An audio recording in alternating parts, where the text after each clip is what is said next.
Terima kasih atas kesempatan yang diberikan.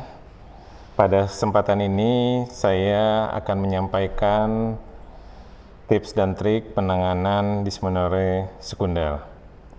Pada pembicara yang sebelumnya sudah dibahas mengenai dismenore primer. Sekarang giliran saya akan menceritakan atau mempresentasikan mengenai dismenore sekunder. Ya, jadi dismenore sekunder ini, kalau primer tadi nyeri saat menstruasi, ya intinya itu adalah nyeri saat menstruasi tanpa ada kelainan patologi yang mendasari. Kalau di sekunder ini adalah adanya patologi pelvik yang mendasarinya. Biasanya itu adalah endometriosis dan adenomiosis. Jadi sekali lagi ditekankan nyeri saat menstruasi, artinya menstruasi ini kan siklik. Dia setiap siklus, satu siklus atau bahasa awamnya adalah setiap bulan ada terjadi menstruasi. Jadi kalau secara berkala nyerinya terjadi nyeri, itu artinya dia dan berhubungan dengan menstruasi, itu kita bisa curiga adanya dismenore. Nah, sekarang jadi pertanyaan, apakah ini ada patologi atau tidak? Jadi kalau tadi sudah disebut ada endometriosis, sebenarnya apa sih endometriosis itu? Endometriosis itu berasal dari kata-kata endometrium. Endometrium itu adalah jaringan atau lapisan paling dalam dari uterus yang setiap bulan, setiap siklus dia akan menebal, kemudian luruh, menebal, luruh. Nah, jaringan tersebut ternyata terdapat tidak berada di tempatnya. Sebenarnya definisi yang tepat itu tidak berada di tempatnya, ya. Kalau dia berada keluar uterus kita sebut endometriosis, kemudian kalau dia ada di dalam otot-otot uterus kita sebut adenomiosis. Ya. Nah, bagaimana sih terjadinya suatu endometriosis? Kenapa bisa jaringan endometrium yang tadinya ada di dalam uterus kemudian berada di luar?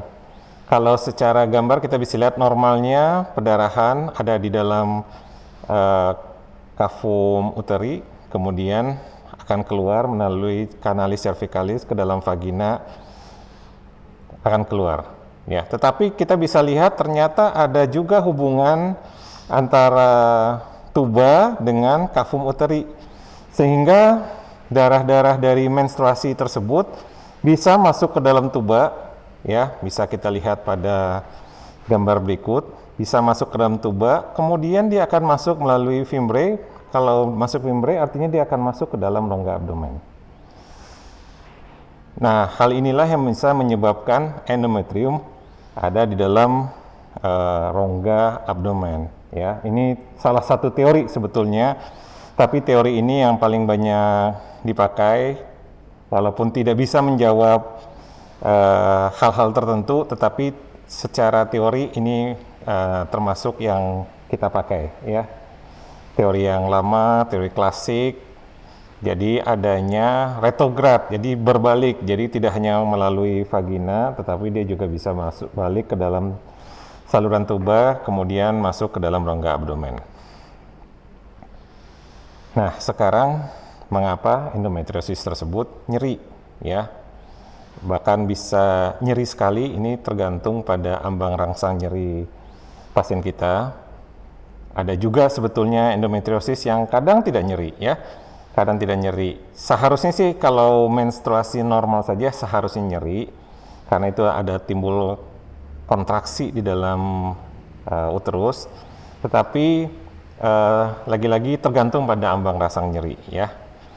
Nah, sekarang pertanyaannya, mengapa atau kenapa endometriosis tersebut nyeri? Kita lihat patofisiologinya. Ya, ini tadi yang sudah disampaikan, gambarnya diperbesar, jadi kemudian darah haidnya bisa berada di dalam rongga abdomen, sehingga bisa nempel di ovarium, bisa nempel di uterus, ya, bisa menempel di sakrouterina dan lain sebagainya, ya. Jadi kita lihat di sini pada gambaran ini implan-implan endometriosis tersebut, endometrium bisa menempel pada dinding uterus.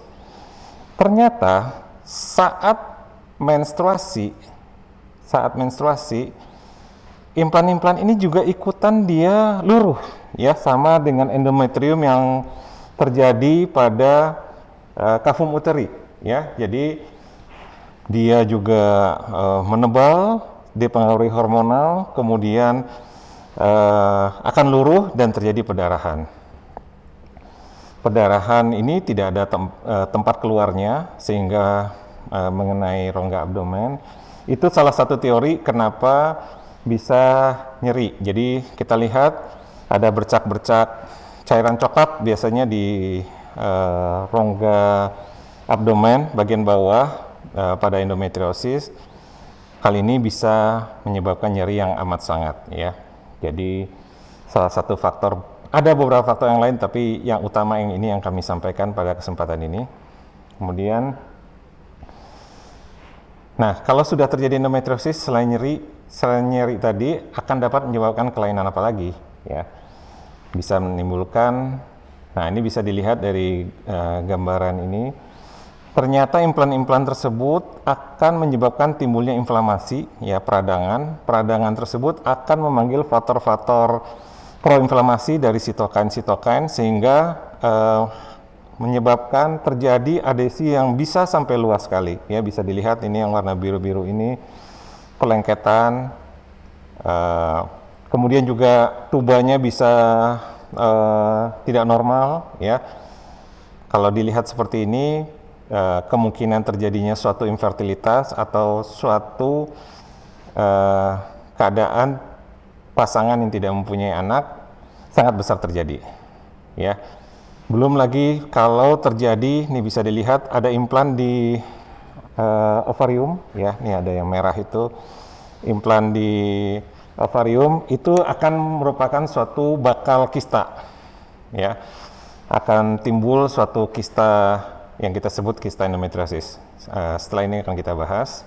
Nah, ini bagian yang tadi, ya, ada ovarium, tuba, adanya implan endometriosis. Gambar sebelah sana akan timbul pelengketan yang garis-garis halus itu, ya. Nah, ini juga normalnya seperti ini. Kalau misalnya ada implan endometriosis di ovarium, akan menyebabkan timbulnya kista.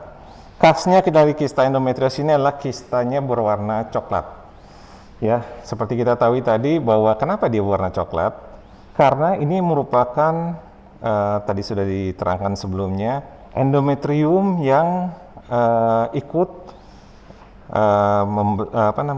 dipengaruhi oleh hormon, sehingga dia juga ikutan luruh saat terjadi menstruasi, sehingga itu mengandung darah itu berwarna kehitaman, hemosiderin, zat besi, sehingga lama-lama nanti kalau kita terkumpul terjadi akumulasi cairan akan berwarna coklat kehitaman.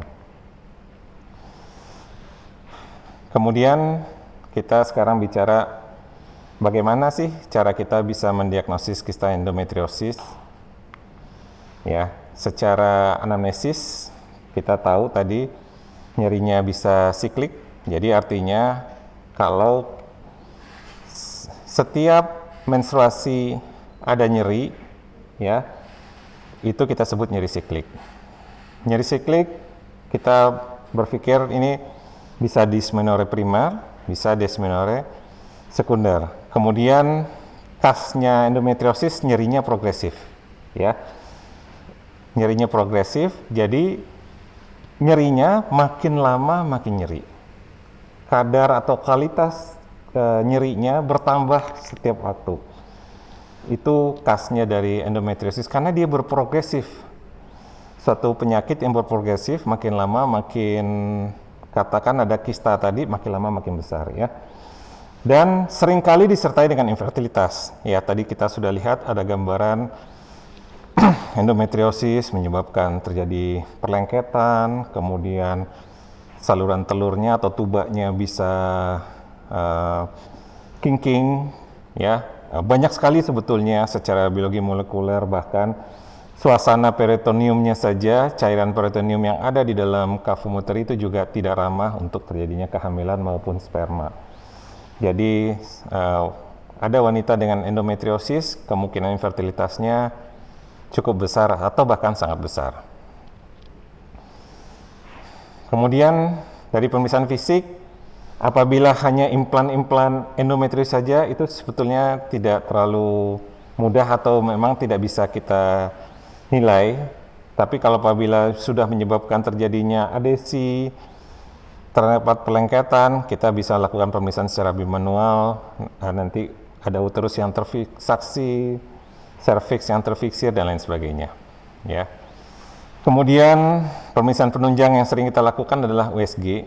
Ya, dan USG dia sangat tajam kalau untuk menilai adanya suatu kista. Ya, kita pakai USG transvaginal, ya, probe-nya dimasukin ke dalam vagina, itu sangat tajam untuk bisa membedakan antara kista non endometriosis dengan kista endometriosis. Ya, jadi dengan adanya USG sudah semakin canggih dengan adanya USG transvaginal, sehingga kista endometriosis sudah bisa sensitivitas dan spesifitasnya hampir menyamai MRI, ya. Jadi sudah merupakan suatu tampilan yang khas pada USG.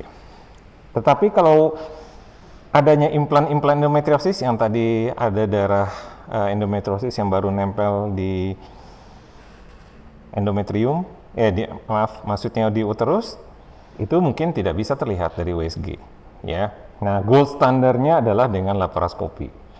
Laparoskopi dengan menggunakan teropong, kita buat insisi yang kecil di perut, kita masukkan teropongnya, kita akan bisa melihat. Ya, terkadang untuk endometriosis diagnosis pastinya kita perlukan dengan laparoskopi. Ya, terutama untuk yang tidak ada kistanya, ya. Tapi kalau ada kista endometriosis dengan USG sudah sangat jelas biasanya, ya, walaupun ada DD yang lain. Dengan laparoskopi itu adalah tindakan untuk melakukan perbaikan pada kista tersebut. Biasanya bisa dilakukan kistektomi atau ablasi. Nah, sekarang bagaimana penata laksanaan pada endometriosis? Ya. First line tetap sama dengan dismenor yang lain. Kita coba dulu dengan menggunakan analgetik, ya, dengan menggunakan obat. Kemudian bisa dikombinasikan atau ditambah dengan hormon terapi, ya. Kalian tampak pada gambar ini hormon terapi yang lazim yang ada di pasaran, yaitu pil kontrasepsi, ya. Bisa digunakan sebagai terapi medisinal pada endometriosis. Jadi nanti penata laksanaannya sebetulnya dibagi dua, ya, medisinal dan surgical, artinya dengan pengobatan dan dengan pembedahan, atau kombinasi keduanya. Tolong slide. Ya, ini kita lihat tadi endometriosis yang berimplan banyak implan-implan, ya, kemerahan di corpus uteri, ya, berada ini di dalam abdomen, tampilan di abdomen. Itu bisa kita lakukan pengambilan reseksi jaringan-jaringan implan tersebut dengan biasanya paling baik adalah menggunakan laparoskopi. Jadi kita bisa lihat yang tadi banyak kita ambil, sudah mulai sedikit, kemudian bisa kita bersihkan seperti ini, ya. Jadi kita lakukan pengambilan atau reseksi implan-implan endometriosis yang ada di genitalia. Kemudian ini juga tadi sudah diperlihatkan ada adesi. Ini yang putih-putih ini adalah adesi, normalnya tidak ada, ya. Nah, adesi ini bisa kita bebaskan karena kalau tidak dibebaskan, ini bisa dilihat si fimbrianya nanti tidak bisa menangkap oosit atau sel telur yang dihasilkan oleh ovarium, ya. Nah, adesi-adesi ini bisa kita bebaskan, ya. Adesi kemudian mulai kita bebaskan, ya, sudah diambil. Nah, hasilnya bisa kembali normal seperti gambaran yang saya tunjuk. Kemudian tadi sudah disampaikan ada yang disebut kista endometriosis, ya, adanya kista coklat. Tadi sudah saya sampaikan juga kenapa dia berwarna coklat itu khasnya pada endometriosis. Jadi kita ambil kistanya saja, ya, kistanya saja yang kita ambil, itu kita sebut dengan kistektomi, sehingga jaringan ovarium normalnya masih tetap ada, ya. Walaupun secara teoritis cadangan folikel, cadangan ovarium, cadangan oosit-oositnya banyak juga yang ikut terambil saat dilakukan kistektomi tersebut. Dan kemungkinan kambuhnya ada, ya. Jadi kistektomi ini dilakukan apabila pasien keluhannya nyeri atau infertilitas. Kalau keluhannya infertilitas, harus dipastikan segera dilakukan program infertilitas setelah dilakukan kistektomi. Karena kalau tidak segera, ini bisa mungkin disampaikan pada teman sejawat dan ibu-ibu dan sekalian, nanti cenderung dia akan kambuh, ya. Kistektomi itu kista endometriosisnya bisa kembali lagi. Jadi kalau keluhannya nyeri dengan dilakukan kistektomi itu biasanya nyerinya akan jauh berkurang atau malah tidak ada.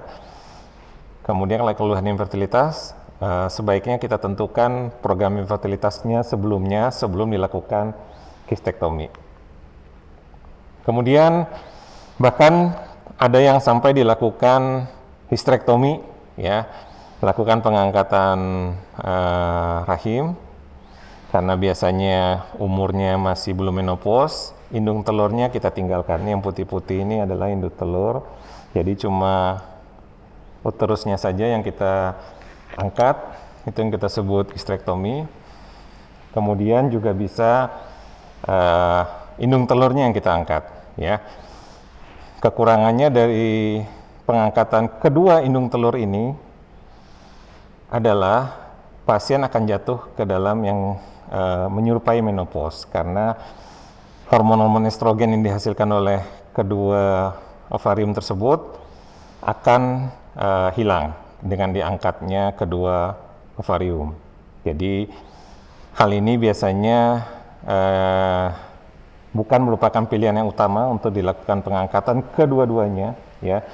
Kecuali ada beberapa keadaan tertentu, katakan ada kista endometriosis yang sangat besar, terdapat bilateral kiri dan kanan, kebetulan sudah mempunyai anak, ya itu mau nggak mau yang terbaik adalah dilakukan pengangkatan kedua indung telur, ya. Kalau kistektomi kemungkinan kembali atau recurrence atau kambuhnya sangat cepat, karena kalau sangat besar tidak bisa kita jamin bersihnya implan-implan endometriosis sehingga kekambuhannya lebih besar.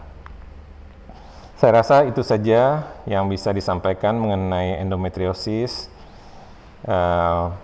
Ini merupakan penyakit yang kadang sangat mengganggu pada wanita.